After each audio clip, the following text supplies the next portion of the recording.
It's the super smacker of the blue corner, wearing red trim and black, he weighs officially 140 pounds. He enters the ring tonight for the 25th time as a professional, hailing from Lancaster, PA. Here is Evincii DIXON. And across the ring, speaking to the opponent, live in the red corner.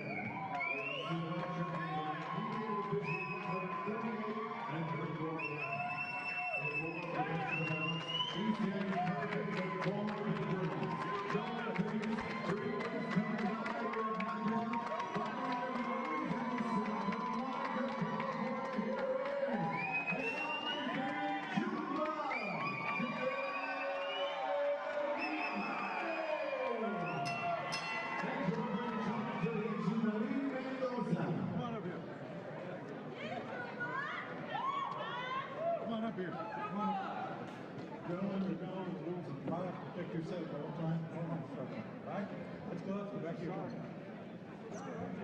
Our opening bout of the night. You see the tail of the tape for these two. We get ready to go from the Belasco Theater. And you take a look at Evincii DIXON, 4 years older at age 25. He also has a decided height advantage.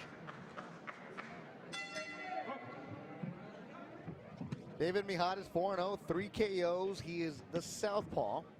Started boxing at his young age. His dad actually was involved in the music world, and his mom went into labor while he was in a boxing gym. So when you say he was born in the gym, yeah, he's really close to it. He has good style, comes out quick.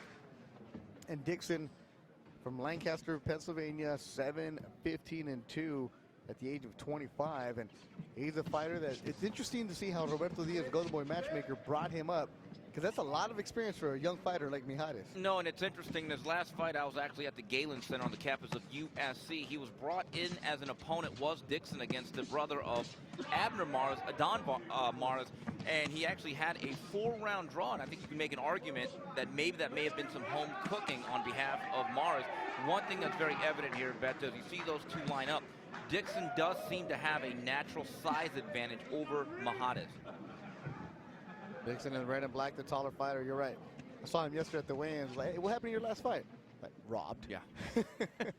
Which every journeyman's going to tell you, but as you said, you were there, you see Speedy Mares fight, it was a draw. This was scheduled for 6, opening bout, Beto Duran, Steve Kim. And it will be interesting with this size disadvantage that Mijares has. How is he going to navigate around the reach of Evincii DIXON, who does enjoy not only a height advantage, but also a reach advantage if he decides to stick out that left jab. Good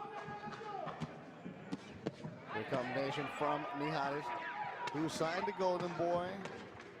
Didn't have that standout amateur prospect where you're like, okay, this kid was going to every single tournament, but really nice background for him with the Santa Monica High School. Somebody that can bring him along nicely.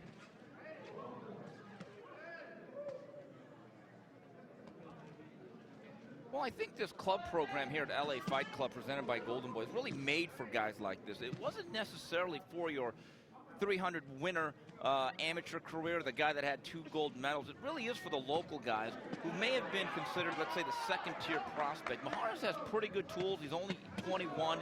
I think the one thing that's very evident, he's a quick fighter. He may not necessarily be heavy-handed. I get the sense that he moves up in caliber of opponent, that the knockouts will be slower to come. Good opening round for David Mijares, the southpaw. And you see what's going on here, Beto. From the inside, even though he's the smaller guy, he's finding shelter. And right now, his shorter, more compact punches, you see he's doing a very nice job of actually crowding and smothering DIXON up along the ropes, and he's able to really beat him to the punch every single time. And throughout the round, I think that's really been the story right there. Quick combinations like that to end round number 1.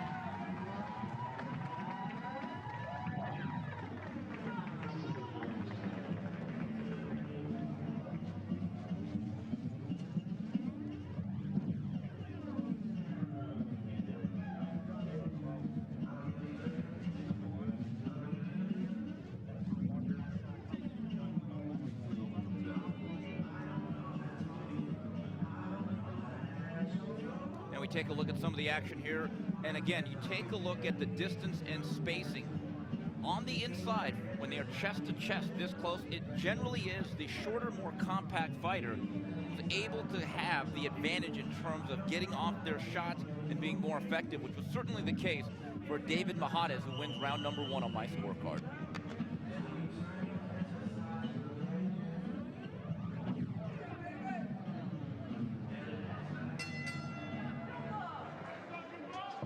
David Charles Mijares turned pro May of 2016, had 4 good fights. With the distance, he turned pro on the Canelo Con card. What a way to make your pro debut in Las Vegas. Actually, he opened up the T-Mobile Arena. Beto, I think we were one of like 2 out of dozen people that were actually there. When he wins his first title, we can always say, that was then. And he goes down in history, the first ever sporting event at the T-Mobile Arena. Who was it? David Mijares was the opening bout of that night. After that, he's had a TKO of Corey Van Bauer, then Jarrell Sparenberg, a KO, and a KO of Jason Cavino. Last time out, he was in October. Meanwhile, Dixon, the last time out, as you mentioned, Steve, was a draw. Before that, he was stopped in the 2nd round. Then he had a loss. He's actually fought the Blasco Theater before, last year in late 2015 against Oscar Torres.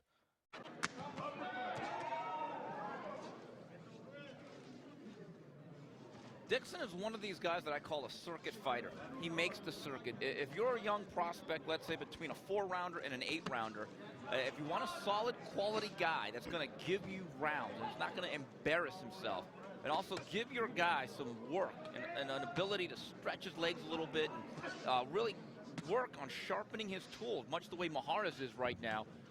That's why Dixon's cell phone is probably listed on a lot of cell phones of a lot of matchmakers across the country. You talk about making the circuit. Tonight he's fighting at 140. He's fought at 45. He's fought at 50. He's fought at 48. He's fought at 46. Continue with that circuit. Pennsylvania, Rhode Island, Connecticut, New York, California, Texas, Maine, Ohio, and New York. And it's have gloves, let's go. Right, have gloves will travel, have weight class will make. And guys like this, I've said this before to you in the past, Beto, certain guys are not as good as their record, and other guys probably a little bit better than their record. I would say Dixon at 17, 15, and 2. You look at him technically, pretty sound, pretty solid, fundamentally grounded, just really has not had a chance to really be the A side on a lot of fights early on in his career. As Dixon also says, you know, I know my role. I know I'm gonna get called. I know I need to make money. Well, you know what they call it in professional wrestling? The jobber. He's like the Iron Mike Steele of like, let's say, the LA Fight Club. And it's a good uppercut on the inside by Mijares. 20 seconds ago in the 2nd round, Mijares very confident yesterday at the weigh-in. I mean, this is a dude right here. This is a man who's willing to get in there and mix it up with you as Dixon. Yeah, and so far, I would say it's a very workmanlike, solid, steady performance. You can see him doing a good job of pivoting and twisting on the inside, not staying at the center point too long, and working the body with both hands. Pretty good work here through 2 for Junebug Mijares.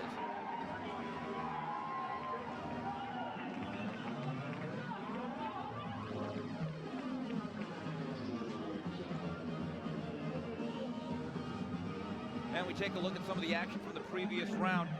I think this is going to be his identity, Beto. He's not what I'd call a real slick boxer, but he's a sound technical guy that's going to really break guys up with a steady attack. He's going to chip away all the time. I don't think he's going to score a lot of first round, one-shot type of KOs, as our colleague Doug Fisher calls it, the one-quitter hitter.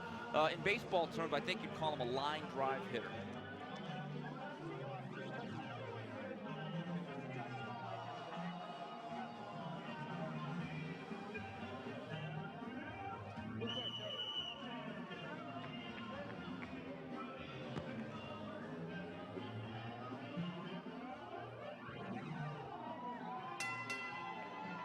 Third round scheduled for 6. David Mijares, a southpaw. And Evincii Dixon, 25-year-old in black and red. First couple of rounds for Mijares. He progresses up his ladder for Golden Boy.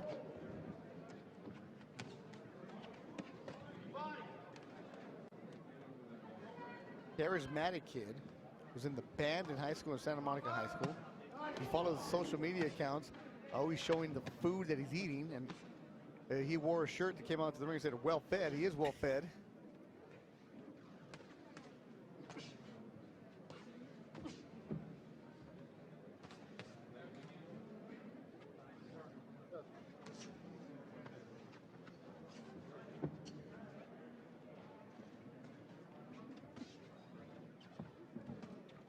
We're at the Velasco Theater. First fight of the night for the LA Fight Club. Golden Boy making their way around Southern California. March 23rd, going to be in Fantasy Springs. Jason Quigley against Glenn Tapia. Yeah. It's going to be a good fight. The first one on the ESPN card. And Beto, don't forget, 2 weeks from tonight, February 17th, back at Velasco. Another busy year for Golden Boy Promotion. Beto, looking at Mijares, I think the thing you have to project to is, as I believe he's going to have to work in volume.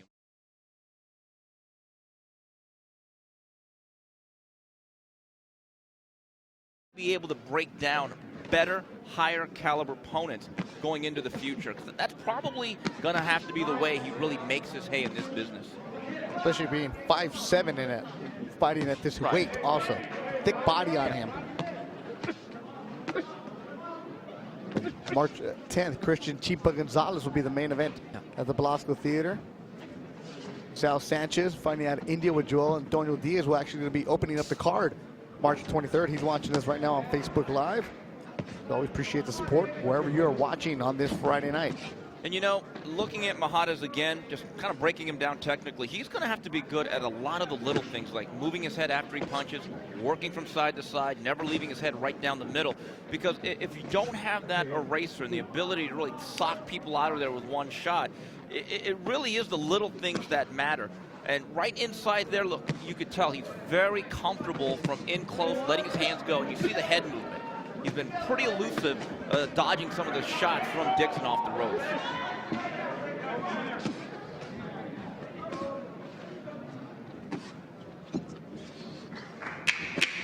And there's a good body shot. And I think that's going to be another key, Beto. He's a guy that's going to have to consistently chop wood and swing that axe downstairs and break people down. I think his style does translate to longer round fights.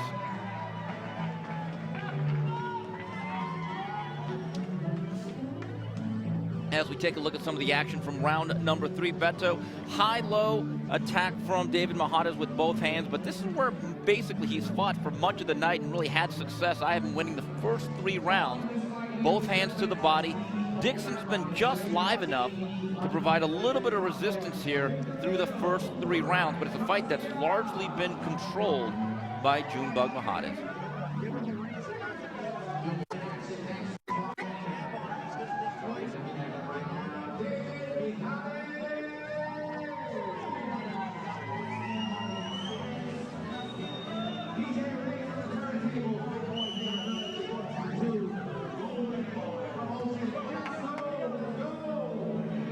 Mijares mentioned it. He was in the band at Santa Monica High School, played the euphonium. What is that? I had to ask. It's a tuba. That sounds like a trombone. Santa Monica High, known for their musical program. He said after high school, when he took it really serious, he was always in the gym going to amateur tournaments, but never really locked in 100%. That's when after high school, he jumped in 100. He spars at the Wild Card Gym. I think you've seen him there a couple times. Also Wild Card West. Got in some work with Victor Postal a few months ago. In Postal's last fight, helped work with him. Yeah, Postal fought Terrence Crawford on July 23rd, and I believe they brought him in because, quite frankly, Terrence Crawford, people call him a switch hitter. I think more or less now he is a southpaw. And I think early on in this round, Beto, pretty good job of really starting to stamp DIXON downstairs, landing a couple of really good body shots with that right hand to the body early on to really set the tone here.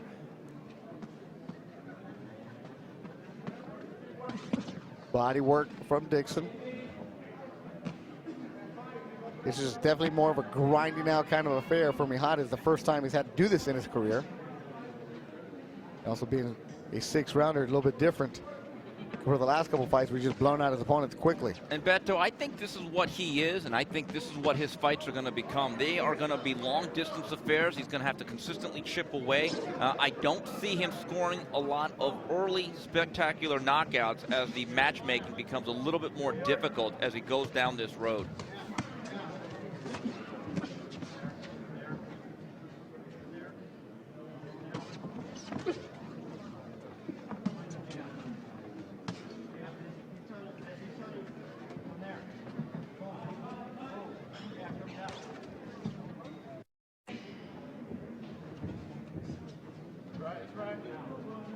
Mijares, southpaw. We're approaching a minute to go in the fourth round.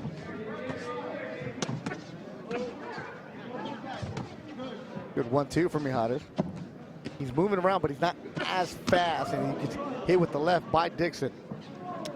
Showing some versatility, shuffling the deck a little bit, taking a walk around the park, as they say, and working the perimeter of the rim. He is a pretty well-rounded fighter. I would say if you take a look at his overall skill set, the only thing that I would say that's really average in terms of what he does is punching power, and I've said this many times. Punchers are born. They are not made as he gets hit with a combination by DIXON. So with that said, there's a lot of ways to skin a cat. There's been a lot of good fighters, namely like a Paulie Malignaggi. They may not be able to break a smoke ring, as they say, but they are able to win titles and have significant careers. Final seconds of the sixth round. Mijares and DIXON. Mijares with some blood coming down from his mouth.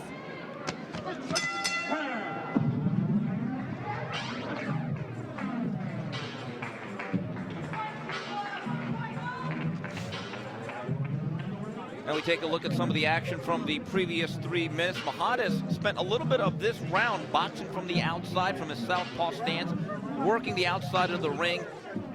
But he did take some leather, and as Beto noted, he did get his mouth or nose bloodied at the end of round number 4.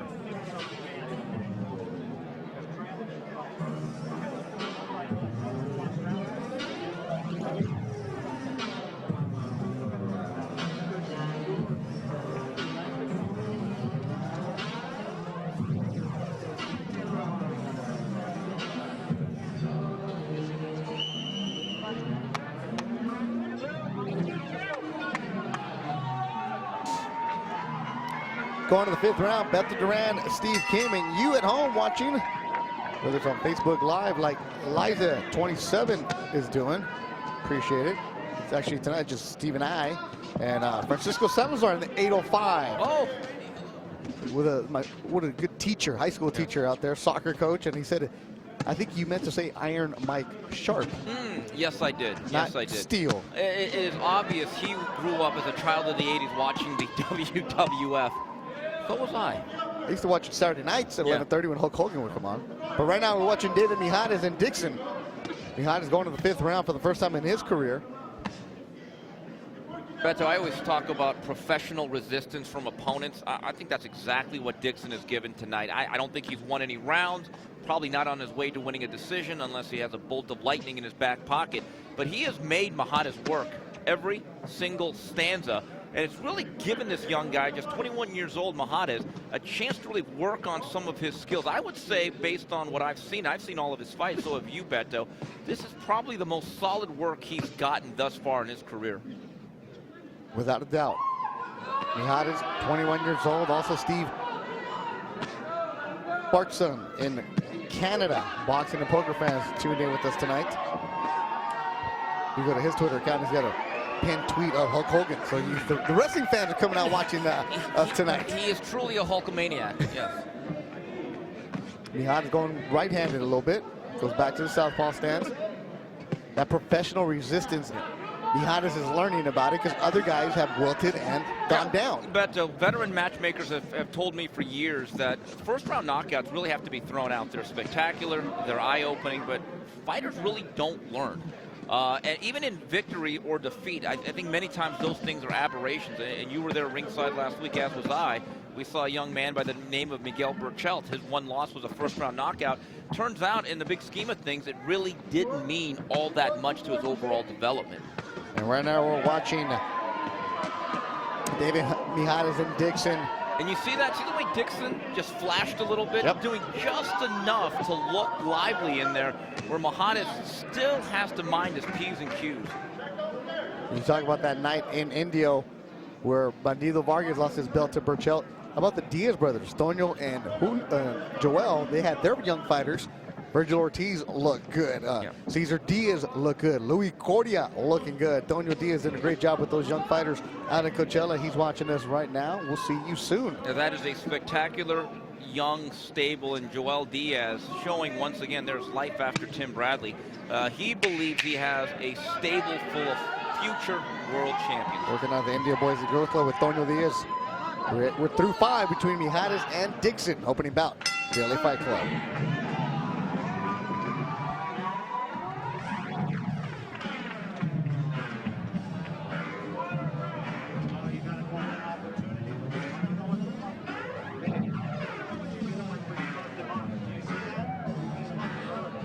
And we see some of the work from Mijares, and you see some of the blood. And yes, Dixon has been able to move his hand, touching Mijares here and there, but for the most part, this has been the story of the night, Beto. Mijares working his way downstairs, two-handed attack, and then being crafty from the mid-range, and every once in a while using a little bit of movement. I think it's going to take a miraculous knockout for Dixon to win this fight.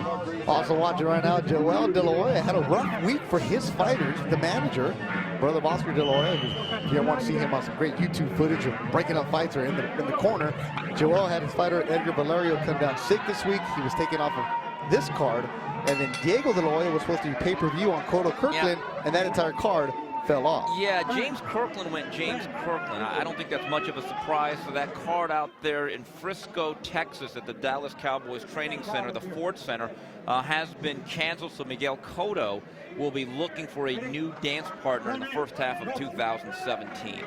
Diego De La Hoya will be working back in with Golden Boy very soon, as will Edgar Valerio.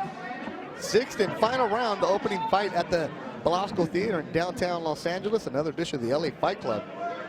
David Mijares, the southpaw, in the silver trunks in the 6th round for the first time. Up against somebody who's giving some resistance, but Mijares looking good through the 5 rounds. Well, I think for Mijares, moving into the future, conditioning is going to be key. I see a lot of long-distance fights. He's not going to be a sprinter. He's going to have to run a lot of marathons to get his work done. And the question is, in the second half of fights, can he maintain a certain pace to actually break guys down? And he's getting tagged a bit. Blood from his nose. And I don't know if you heard it, Steve, right before we came back from the break, in the corner of Dixon, his trainer, Francisco Lara, was saying, you have a golden opportunity. What are you doing here? You're letting it slip away.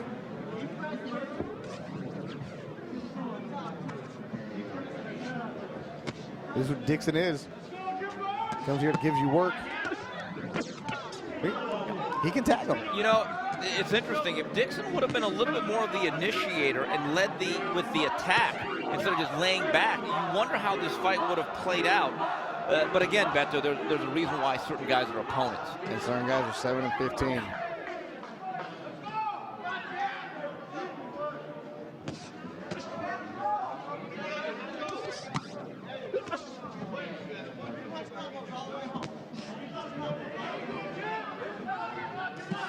More blood from the nose of Mijares. First time in his career he's bleeding like that.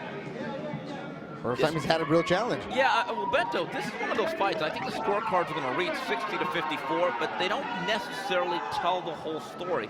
Did he control the fight? Yes. Did he dominate at times? Yes. But was it a real test? Absolutely. Also wondering why, and also give him credit to that looked like a knockdown. That looked like a right hand.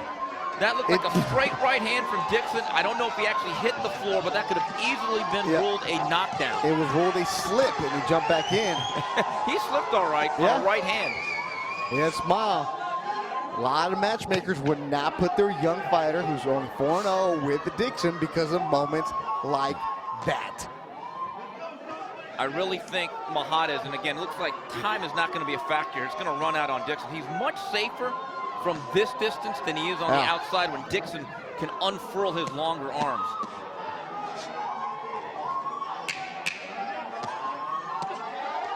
Final seconds of the opening bout between Mijares and Dixon. Crowd getting into it. And goes the distance. 6 good quality rounds between MIJARES and DIXON in downtown Los Angeles. I thought MIJARES learned a few things. This was a valuable lesson. There is some quality rounds that he got tonight, and I thought some late adversity capped off by this in the 6th round. Let's see if this really was a knockdown.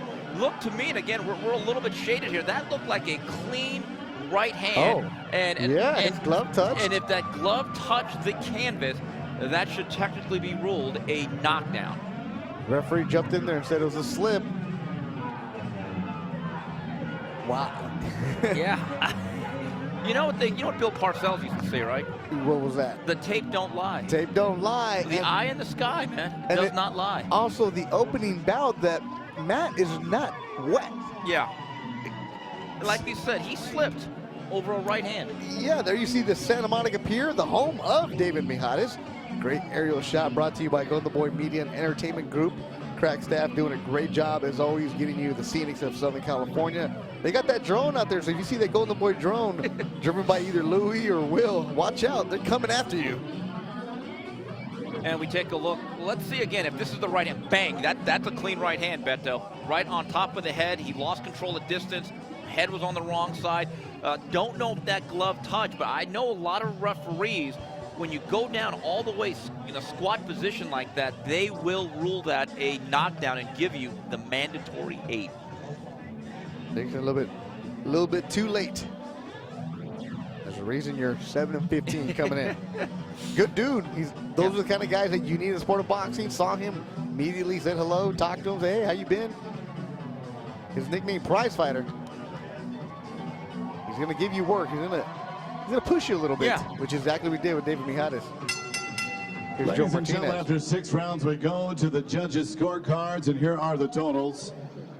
Judges Rudy Barragan and Jack Reese have it 60-54. Max DeLuca 58-56. All three for your winner by unanimous decision.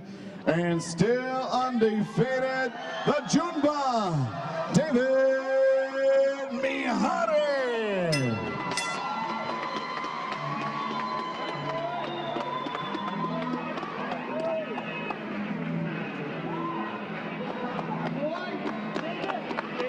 He is now 5-0. First time in his career goes 6 rounds. David MIJARES passed the test, swept the cards.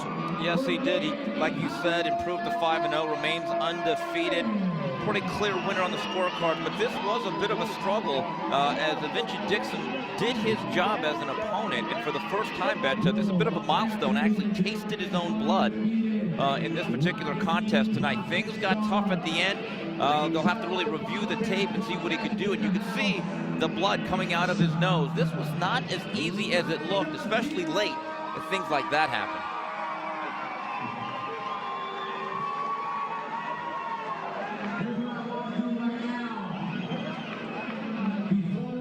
Downtown LA, the Belasco Theater, home of the LA Fight Club, 7 o'clock Pacific time.